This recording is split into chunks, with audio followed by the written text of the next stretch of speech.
Welcome to Unacademy Scholars, my dear students. This is lecture number 3 of Hello Alkane and Hello Arene. कल का lecture जो है किसी भी से वो आपको नहीं विजिबल हो रहा है तो वो अपलोड हो जाएगा और उसमें मैंने क्वेश्चन प्रैक्टिस करवाई थी आपको, तो वो क्वेश्चंस भी आपको मिल जाएंगे. सो स्टार्ट करते हैं lecture number 3. And my name is Vivek Gupta and I am teaching from past 12 years and बहुत सारे बच्चों को मैं पढ़ा चुका हूँ बच्चों. एंड अगर आपने अभी तक अनअकैडमी सब्सक्रिप्शन नहीं लिया है तो आप ले लीजिए, क्योंकि बैचेज स्टार्ट हो चुके हैं, देरी नहीं करनी है. एंड IIT JEE या नीट का बैच ज्वाइन करना हो या फिर आपको 11th-12th का बैच ज्वाइन करना हो, वीडियो के आखिरी में मैं आपको उसकी सारी डिटेल्स आपको दे दूंगा डिटेल में. उसमें एक कोड यूज़ करना होता है for maximum possible discount, that is VG001, विवेक गुप्ता 001. तो मेरी तरफ से प्यार से आपको मिलता है बहुत ज़बरदस्त आपको वहाँ पे डिस्काउंट. सो आप जो है ये कोड यूज़ कर सकते हैं. हम आज जो बात करने वाले हैं वो करने वाले हैं केमिस्ट्री में केमिकल प्रॉपर्टीज़ के पॉइंट ऑफ व्यू पे बात. अभी तक हमने नॉमेनक्लेचर और क्वेश्चंस की हमने बात की थी. आई होप कि आपने वो सारा प्रैक्टिस अच्छे से कर लिया होगा और सारे वीडियोस को अपने फ्रेंड्स को भी शेयर कर रहे होगे. सिर्फ खुद अकेले नहीं सीख रहे होगे, तो अपने फ्रेंड्स को भी सिखाना है ये सारी चीज़, ठीक है. तो आज अपन डिस्कस करेंगे nature of carbon halogen bond. देखिए यहाँ जो ये रिलेशनशिप है ना हेलो एल्केन के अंदर, चाहे ये sp2 हाइब्रिडाइज्ड कार्बन हो या फिर ये sp3 हाइब्रिडाइज्ड कार्बन हो, कार्बन हाइड्रोजन के बीच का जो ये बॉन्ड है, ये बॉन्ड बड़ा इंपॉर्टेंट है. ये बॉन्ड जो है बड़ा ही इंपॉर्टेंट है, बेहद इंपॉर्टेंट है. बेहद इंपॉर्टेंट कैसे है समझिएगा. देखिए हेलोजन एटम जो होते हैं, अगर मैं उसकी बात करूं तो दे आर मोर इलेक्ट्रोनेगेटिव. क्या होते हैं वो? मोर इलेक्ट्रोनेगेटिव होते हैं. मोर इलेक्ट्रोनेगेटिव का मतलब क्या होता है? मोर इलेक्ट्रोनेगेटिव का मतलब क्या होता है? मोर इलेक्ट्रोनेगेटिव का मतलब होता है कि जो इलेक्ट्रॉन को अट्रैक्ट करने की टेंडेंसी जिनमें ज़्यादा हो वो मोर इलेक्ट्रोनेगेटिव होते हैं. जैसे हेलोजन है, हेलोजन अगर किसी के साथ बॉन्ड बनाएगा तो बॉन्ड बनाने पे जो कोवैलेंट बॉन्ड होगा, उस कोवैलेंट बॉन्ड के जो इलेक्ट्रॉन्स होंगे, उन इलेक्ट्रॉन्स को अपनी तरफ अट्रैक्ट करने की टेंडेंसी क्या होगी? ज़्यादा होगी. और ये जो टेंडेंसी होती है जो कि ज़्यादा है, इसी को हम कहते हैं मोर इलेक्ट्रोनेगेटिविटी. खत्म बात. अच्छा, कार्बन हेलोजन में अगर इलेक्ट्रॉन हेलोजन अट्रैक्ट कर रहा है तो कार्बन क्या कर रहा है? यहाँ पे इलेक्ट्रॉन डोनेट कर रहा है. कार्बन यहाँ पे क्या कर रहा है बेटा? इलेक्ट्रॉन जो है वो डोनेट कर रहा है. और कार्बन अगर इलेक्ट्रॉन डोनेट कर रहा है तो कार्बन कौन हो गया? यहाँ पे इलेक्ट्रोपॉजिटिव हो गया. कौन हो गया है? कार्बन जो यहाँ पे इलेक्ट्रोपॉजिटिव हो गया है. तो कार्बन यहाँ पे आपका इलेक्ट्रोपॉजिटिव हो गया है, ठीक है ना. कार्बन जो है यहाँ पे इलेक्ट्रोपॉजिटिव हो गया है. एंड कार्बन इलेक्ट्रोपॉजिटिव होने के साथ में हेलोजन क्या हो गया? इलेक्ट्रोनेगेटिव हो गया है. तो ये जो बॉन्ड होगा, ये बॉन्ड क्या होगा? पोलर होगा. क्या होगा बेटा? ये पोलर बॉन्ड होगा. क्या होगा बेटा? ये पोलर बॉन्ड होगा. तो alkyl halide is polar. Carbon halogen bond जो है एल्काइल हैलाइड के अंदर, दैट इज पोलर. ये बात क्लियर है आपको? इसमें किसी को कोई तकलीफ, कोई समस्या नहीं है, होनी भी नहीं चाहिए. अब कार्बन हेलोजन में ऐसे समझिएगा, ये हेलोजन की जो इलेक्ट्रॉन नेगेटिविटी है that is more than carbon. Halogen is more electron negative than carbon, ठीक है ना. कार्बन जो है उसकी इलेक्ट्रॉन नेगेटिविटी क्या है? हेलोजन से हेलोजन की ज़्यादा है कार्बन से. हेलोजन जब इलेक्ट्रॉन को अपनी तरफ अट्रैक्ट करेगा तो अट्रैक्ट करने पर इसके ऊपर चार्ज क्या आएगा? Del negative. और कार्बन जो उसके ऊपर चार्ज क्या आएगा? Del positive. तो ये चार्ज है डेल पॉजिटिव, ये चार्ज क्या है? Del negative. ये चार्ज क्या है? Del positive. और ये चार्ज क्या है? डेल नेगेटिव चार्ज है. सो यहाँ पे अपन इनको एक एक करके डिस्कस करेंगे कैसे क्या होने वाला है, ठीक है. अब बात करते हैं बॉन्ड स्ट्रेंथ की. बॉन्ड स्ट्रेंथ क्या होती है? आप ऐसे समझिएगा, एक होता है सिंगल बॉन्ड. ये मैंने 2 पेन ऐसे लिए तो ये हो गया डबल बॉन्ड, और मैंने एक पेन और ले लिया तो ये हो गया ट्रिपल बॉन्ड, है ना. ये ट्रिपल बॉन्ड हो गया. बॉन्ड स्ट्रेंथ बॉन्ड ऑर्डर पे डिपेंड करती है. ये तो सबको पता है कि सर सिंगल बॉन्ड होगा ब्रेक करना आसान है, डबल बॉन्ड होगा ब्रेक करना थोड़ा सा मुश्किल है, और ट्रिपल बॉन्ड होगा तो बॉन्ड को ब्रेक करना और डिफिकल्ट होगा. इसके अलावा और क्या पैरामीटर्स हो सकते हैं? तो बॉन्ड स्ट्रेंथ जो होती है that is inversely proportional to bond length. अगर मैं बॉन्ड लेंथ की बात करूं, मेरे पास में यहाँ पर एक सिंपल सी चीज़ है. ये एक पाइप है, एक छोटा सा पाइप है. ये पाइप बड़ा है, इसको ब्रेक करना मेरे लिए काफ़ी आसान है. इसको अगर मैं ब्रेक करूंगा ये ब्रेक हो जाएगा, ब्रेक करना नहीं है अपने को. इसको ब्रेक करना काफ़ी आसान है. लेकिन अगर ये छोटा होता तो छोटे को ब्रेक करना हमारे लिए क्या होता? बहुत ही ज़्यादा डिफिकल्ट होता, बेहद डिफिकल्ट होता. समझ रहे हो ना तुम? हाँ, बेहद क्या होता बेटा? डिफिकल्ट होता. So bond strength is inversely proportional to bond length. Bond strength is inversely proportional to bond length. दूसरा पॉइंट क्या है? Bond length is directly proportional to atomic size of halogen. Halogen का एटॉमिक साइज इंक्रीज होगा तो bond length भी बढ़ेगी। देखो fluorine का एटम है वो छोटा सा है, क्लोरीन का एटम जो है थोड़ा बड़ा है, ब्रोमीन का एटम की अगर बात करूँ तो और बड़ा है, और आयोडीन के एटम की अगर मैं बात करूँ तो वो काफ़ी बड़ा है। ये फ्लोरीन है, ये क्लोरीन है, ये ब्रोमीन है एंड ये आयोडीन है। अगर मैं फ्लोरीन के कार्बन से बात करूँ, कार्बन तो बहुत छोटा सा है, कार्बन ऐसा ही है, कार्बन तो सेम ही रहेगा, कार्बन तो सेम ही रहेगा। अगर बॉन्ड लेंथ की बात करेंगे तो ये डिस्टेंस और ये डिस्टेंस ही तो ऐड करेंगे हम, ये डिस्टेंस और ये डिस्टेंस दोनों की रेडियस ही तो ऐड होगी, तो बॉन्ड लेंथ ज़्यादा किस में होगी? हेलोजन का एटम कम होगा तो बॉन्ड लेंथ कम होगी, हेलोजन का एटम का साइज बढ़ जाएगा तो बॉन्ड लेंथ क्या होगी? ज़्यादा होगी। क्लियर आ रही है बात समझ में? बात जो है वो क्लियर समझ में आ रही है?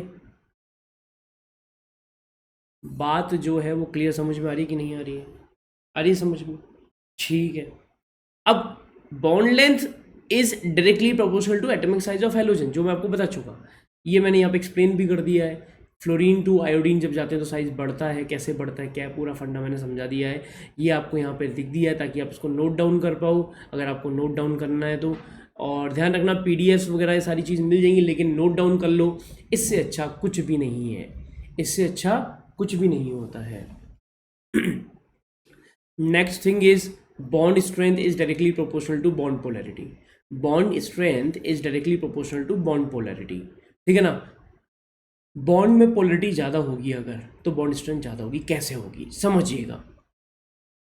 ये कार्बन हेलोजन बॉन्ड है, इसने इलेक्ट्रॉन अपनी तरफ अट्रैक्ट किया, कार्बन हेलोजन के दोनों एटम जो है वो एक दूसरे को अट्रैक्ट कर रहे हैं, ठीक है। हेलोजन के ऊपर चार्ज आ गया डेल नेगेटिव, ये सुन लो, और कार्बन के ऊपर चार्ज आ गया डेल पॉजिटिव, ये सुन लो। ये चार्ज है डेल पॉजिटिव, ये चार्ज है डेल नेगेटिव, ये दोनों एक दूसरे को क्या करेंगे? अट्रैक्ट करेंगे। इन दोनों के बीच में क्या आएगा? इलेक्ट्रो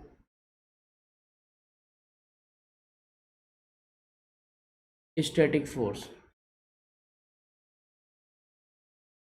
क्या आएगा बेटा? Electrostatic force. तो क्या आएगा बेटा यहाँ पे? इलेक्ट्रोस्टैटिक फोर्स यहाँ पे आएगा, और इलेक्ट्रोस्टैटिक फोर्स की वजह से ये सिंगल बॉन्ड तो है ही है, इनके पार्शियल चार्ज के बीच में भी एक अट्रैक्शन फोर्स आ जाएगा, और एक दूसरे को बहुत ही स्ट्रांगली जो है वो क्या करेंगे? होल्ड करेंगे। क्या करेंगे? बहुत ही स्ट्रांगली इसको अपने आप को होल्ड करेंगे। Are you getting my point? समझ रहे हो ना? नेक्स्ट, बॉन्ड पोलरिटी किस पे डिपेंड करती है? बॉन्ड पोलरिटी डिपेंड करती है उनका ई एन का डिफरेंस क्या है, डेल्टा ई एन जो है वो कितना है। अगर कार्बन हेलोजन की बात करें अपन, तो कार्बन हेलोजन में कार्बन फ्लोरीन में डेल्टा ई एन ज़्यादा होता है, कार्बन आयोडीन में कम होता है, क्योंकि फ्लोरीन की ई एन जो है वो सबसे ज़्यादा किसकी होती है? फ्लोरीन की, फिर क्लोरीन की, फिर ब्रोमीन की, फिर आयोडीन की। तो ई एन जो है, ई एन का ऑर्डर जो है वो इस तरह से डिक्रीज होता जाता है, ई एन का ऑर्डर जो है वो ऐसे डिक्रीज होता जाता है, डाउन टू द ग्रुप जाते हैं। तो fluorine, after that chlorine, chlorine के बाद ब्रोमीन, ब्रोमीन के बाद आयोडीन। ठीक है ना? ठीक है, क्लियर बात? So fluorine to iodine E N value जो है वो डिक्रीज होती है, डिक्रीज होगी तो ई एन डिफरेंस भी तो डिक्रीज होगा कि नहीं होगा? तो ई एन डिफरेंस भी क्या हो गया बेटा? डिक्रीज हो गया है। ई एन डिफरेंस भी क्या हो गया बेटा? डिक्रीज हो गया है। ठीक है, अब ई एन डिफरेंस डिक्रीज हो गया है, ये अपन को बात समझ में आ गई है। ठीक है, अब डिफरेंस की बात करें, अगर अपन रिएक्टिविटी की बात करें, इसके बाद होगी रिएक्टिविटी। रिएक्टिविटी क्या होती है? देखो, एनर्जी अगर ज़्यादा होगी, मैं एक सिंपल सा फंडा समझा रहा हूँ, एनर्जी अगर ज़्यादा होगी, एनर्जी क्या होती है? Sum of kinetic energy plus potential energy. Kinetic energy and potential energy जो है that is equal to energy. Energy ज़्यादा होगी तो रिएक्टिविटी ज़्यादा होगी, हाँ कि ना? रिएक्टिविटी अगर ज़्यादा होगी तो रिएक्टिविटी ज़्यादा होने पे स्टेबिलिटी क्या होगी? डिक्रीज होगी। ये सुन लो, एनर्जी ज़्यादा है, रिएक्टिविटी ज़्यादा है, तो स्टेबिलिटी क्या हो गई है बेटा? स्टेबिलिटी डिक्रीज हो गई है। अगर मैं उल्टा कर दूँ, एनर्जी कम कर दूँ, तो रिएक्टिविटी भी डिक्रीज हो जाएगी, लेकिन स्टेबिलिटी इंक्रीज हो जाएगी। ठीक है, अब अपन समझते हैं कि इनकी रिएक्टिविटी की स्टोरी क्या है। रिएक्टिविटी जो है वो सबसे ज़्यादा किसकी है, आर आई की ज़्यादा है, उससे कम आर बी आर की है, उससे कम आर सी एल की क्यों है?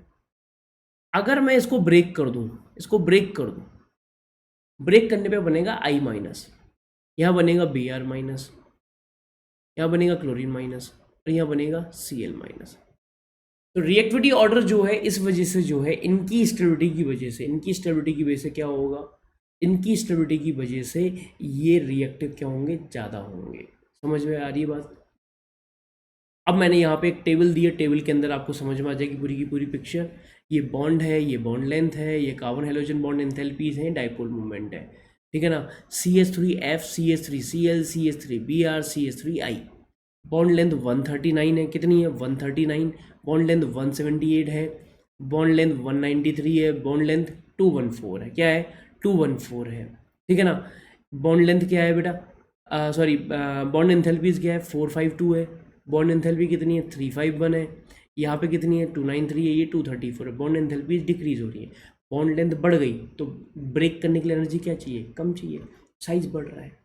अच्छा, डाइपोल मूवमेंट क्या है, डाइपोल मूवमेंट इसमें ज़्यादा है, फिर उससे ज़्यादा इसमें है, उससे कम यहाँ पे, फिर कम यहाँ पे।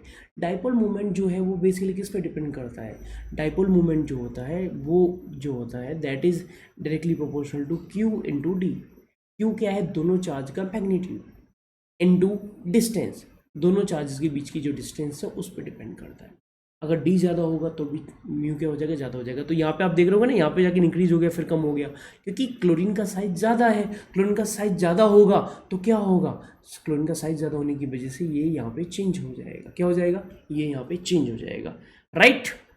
सो let's begin method and preparation of haloalkanes. ये कार्बन हेलोजन की बात तो क्लियर हो गई थी अपने को, ठीक है। अपन बात करते हैं हेलो एल्केन अगर बनाना हो तो कैसे बनाएंगे। शुरू करें, चलिए ये शुरू करें। इससे पहले मैं आपको कुछ और चीज़ आपको कुछ बताना चाहूँगा, बीच के अंदर बीच में मैं कुछ और इन्फॉर्मेशन आपको देना चाहूँगा, है ना। एक मिनट,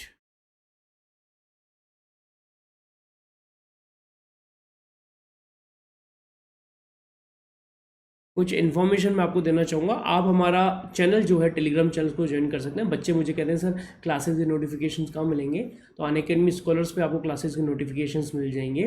अनअकैडमी स्कॉलर्स पे आप जाके आप क्या करेंगे, आप अपनी क्लासेस के नोटिफिकेशन को चेक कर सकते हैं, सारी अपडेट्स वहाँ पर आपको मिल जाएंगी। मेरे वीडियोज़, बहुत सारे वीडियोज़ हैं, वो वीडियोज़ आप देख सकते हैं। वो वीडियोज़ देखने के लिए सिंपल सा क्या करना है, आपको सर्च करना है विवेक गुप्ता सर अनअकैडमी, है ना। विवेक गुप्ता सर अनअकैडमी या विवेक गुप्ता सर केमिस्ट्री आप सर्च करेंगे, आपको मेरे वीडियोस मिल जाएंगे।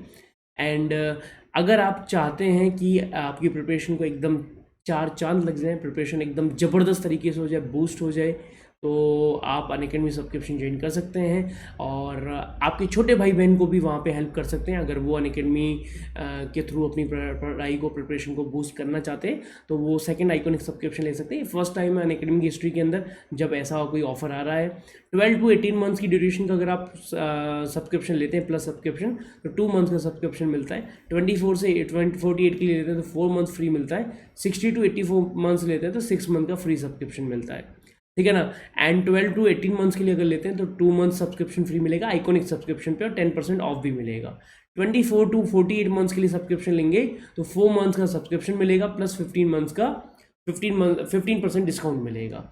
एंड अगर 60 to 84 मंथ्स के लिए लेंगे तो 6 मंथ का फ्री सब्सक्रिप्शन और 20% एक्स्ट्रा डिस्काउंट मिलेगा। प्लस इसके अलावा क्रिएटिव कॉर्नर सब्सक्रिप्शन के बेनिफिट्स तो आपको मिल ही रहे हैं। अनअकैडमी सब्सक्रिप्शन के फ़ायदे क्या है, आप अपने घर से कंफर्टेबली पढ़ सकते हो। जैसे कि अभी कोविड में बहुत अजीब सिचुएशन हो रखी है कि क्या होगा क्या नहीं होगा, तो इस अनसर्टेनिटी के टाइम पे आप अपनी प्रिपरेशन को सर्टेन कर सकते हो। और अनलिमिटेड एक्सेस मिलेगा आपको सारे कोर्सेज का। टॉप एडुकेटर्स वहाँ पे पढ़ा रहे हैं, है ना। सारे टॉप एडुकेटर्स यहाँ पे पढ़ा रहे हैं। आपको डाउट क्लियरिंग सेशन हम लोग रेगुलर करते हैं। रोज़ क्लास के आखिरी में मैं खुद डाउट पूछता हूँ, सारे एडुकेटर्स पूछते हैं, डाउट के जवाब करते हैं। एंड बच्चे जो है मेरी क्लास में आखिरी में डाउट पूछते हैं। और रेगुलर डाउट क्लियरिंग सेशंस भी रहते हैं हर 3 क्लास 4 क्लास के, हर 3rd क्लास के बाद में जो 4th क्लास होती है दैट इज़ डाउट क्लास, है ना। कंप्लीट कवरेज ऑफ सिलेबस हम लोग वहाँ पे कराते हैं। एंड आपको वहाँ पे गाइड किया जाता है, आपको PDF फॉर्मेट में स्टडी मटेरियल मिल जाता है, प्रैक्टिस टेस्ट आपको मिलते हैं, live test series and batch courses. है ना। बैच कोर्सेज मतलब सारे टीचर्स एक ही बैच के अंदर पढ़ा रहे होते हैं। तो CBSE 11th-12th के लिए अगर आपको पढ़ना है तो 9th या 11th में पढ़ रहे हो तो आप ये सब्सक्रिप्शन ले सकते हो 24 मंथ्स के लिए। 25,000 रुपीज़ कॉस्ट है। अगर 12 मंथ्स के लिए लेते हो तो इसकी कॉस्ट क्या है, 15,000 रुपीज़ कॉस्ट है। कितनी कॉस्ट है, 15,000 रुपीज़ कॉस्ट है। 24 मंथ्स के लिए अगर आप ले रहे हो, 24 मंथ्स के लिए 56,000 रुपीज़ कॉस्ट है, जेई या नीट की प्रिपरेशन कर रहे हो तो। और 18 मंथ्स के लिए अगर आप कर रहे हो तो 47,000 रुपीज़ के करीब इसकी कॉस्ट रहती है। एंड अगर आप यहाँ पे 6 मंथ्स के लिए या 12 मंथ्स के लिए ले रहे हो तो यहाँ पे बेटा आपको 38,500 रुपीज़ कॉस्ट पड़ती है 1 ईयर की। यहाँ पे एडिशनल डिस्काउंट आप करें तो क्या होगा, इस पर ऑलरेडी डिस्काउंट है। अगर अपन एडिशनल डिस्काउंट अगर अपने को चाहिए तो उसके लिए क्या करना पड़ेगा, तो यहाँ पे अपन यूज़ करेंगे कोड VG001। इस कोड को यूज़ करने पे आपको मिल जाएगा 10% बढ़िया वाला डिस्काउंट एडिशनली। क्या मिल जाएगा, बढ़िया वाला एडिशनल डिस्काउंट आपको मिल जाएगा। क्या मिल जाएगा, बढ़िया वाला एडिशनल डिस्काउंट भी आपको मिल जाएगा। ठीक है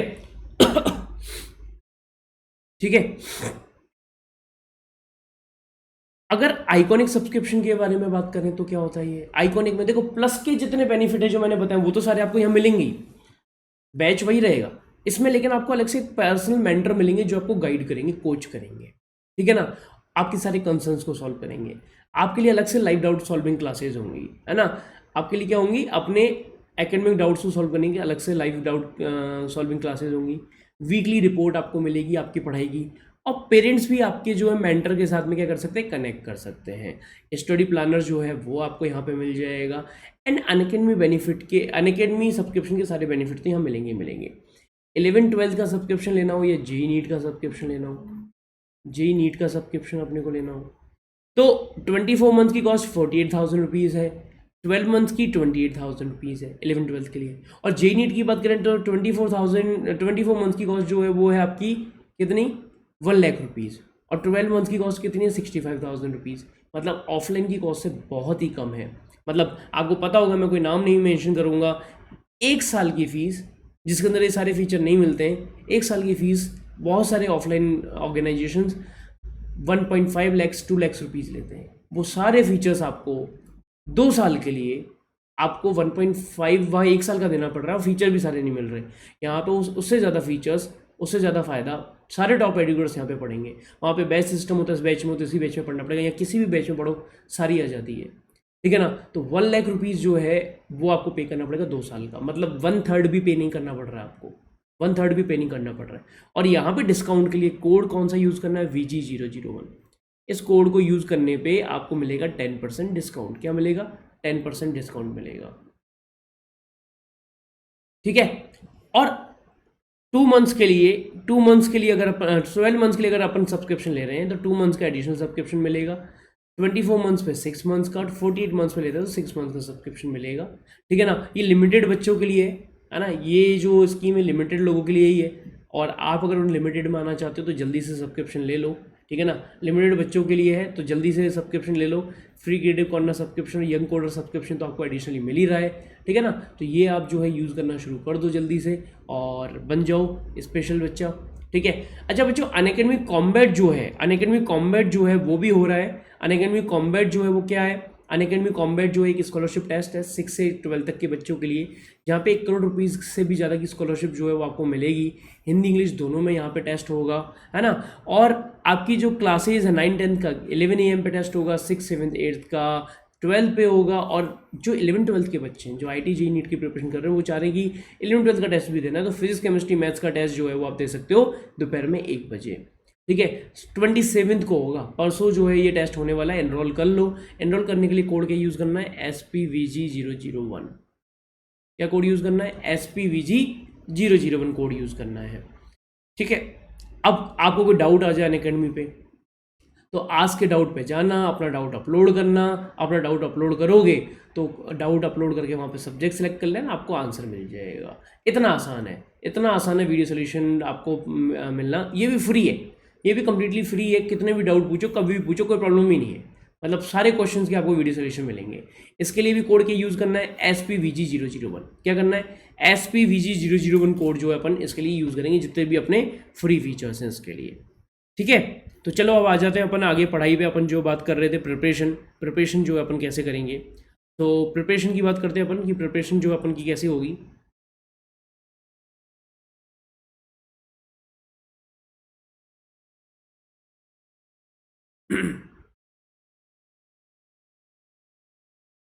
ठीक है, प्रिपरेशन जो है अपन कैसे कराने वाले हैं ये डिस्कस कर लेते हैं। तो method of preparation of hello alkane में पहला जो मेथड आता है that is very important, that is from alcohol. Alcohol से अगर करना हो तो कैसे करेंगे?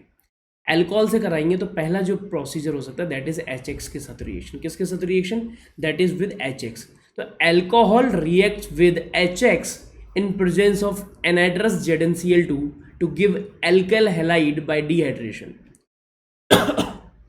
ठीक है, अल्कोहल जो है वो रिएक्ट किसके साथ करता है? एच के साथ करता है in presence of anhydrous ZnCl2 to give alkyl halide by dehydration. Dehydration के साथ कैसे होगा? ROH की रिएक्शन जो अपने कराई एच के साथ, किससे कराई? ROH की रिएक्शन कराई अपने एच के साथ। ROH की रिएक्शन एच के साथ करवाएंगे तो क्या होगा? एनहाइड्रस ZnCl2 अपन काम में लेंगे और ये बन जाएगा RxH2O। अब यहाँ पे जो एनहाइड्रस ZnCl2 कंसनट्रेटेड ये है आपका HCl, इसको बोलते हैं ल्यूकास रिएजेंट। और ये जो रिएक्शन है ल्यूकास रिएजेंट के साथ में इसको बोलते हैं ग्रुप्स प्रोसेस। क्या बोलते हैं इसको अपन? Groups process. अब इसकी मैकेनिज्म क्या है ये मेरे को बताओ। मैकेनिज्म सीखनी है कि रट्टा मानना है? मैकेनिज्म सीखनी है कि रट्टा मानना है? बताओ मेरे को, कमेंट करके बताओ मेरे को। तो मैकेनिज्म अगर अपने को सीखनी है तो भाई बताओ मेरे को तरीका क्या रहेगा।